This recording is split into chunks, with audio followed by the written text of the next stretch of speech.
Welcome to our channel. Today we how to back up Etsy shop listings with Etsy Data Export step by step clearly.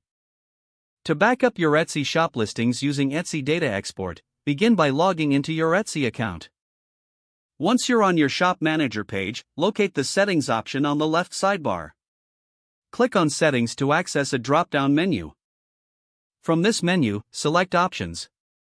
Within the Options section, find the Data Export tab at the top. Click on the Data Export tab to open the export options.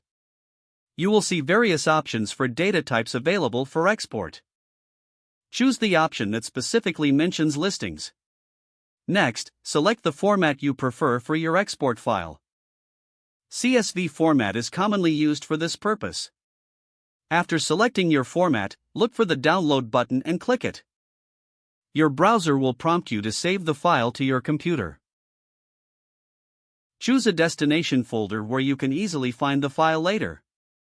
Once saved, navigate to the folder where you downloaded the file. Open the file to ensure the listings have been exported correctly. Review the data to confirm all necessary listings are present. Keep this file in a safe location for future reference.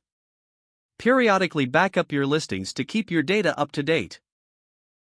Now you have a complete backup of your Etsy shop listings.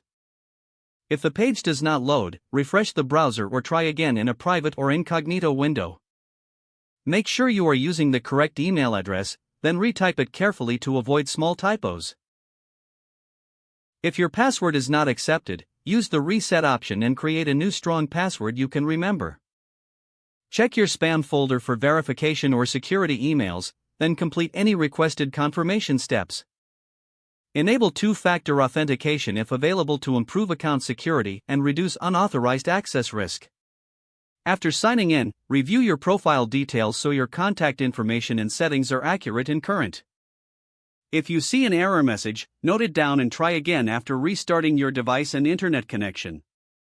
Log out when you finish, especially on shared devices, to keep your account and payment information secure.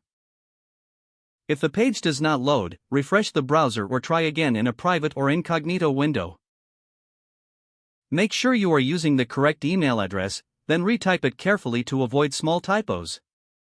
If your password is not accepted, use the reset option and create a new strong password you can remember. Don't forget to like this video and subscribe to our channel for more step-by-step tech guides.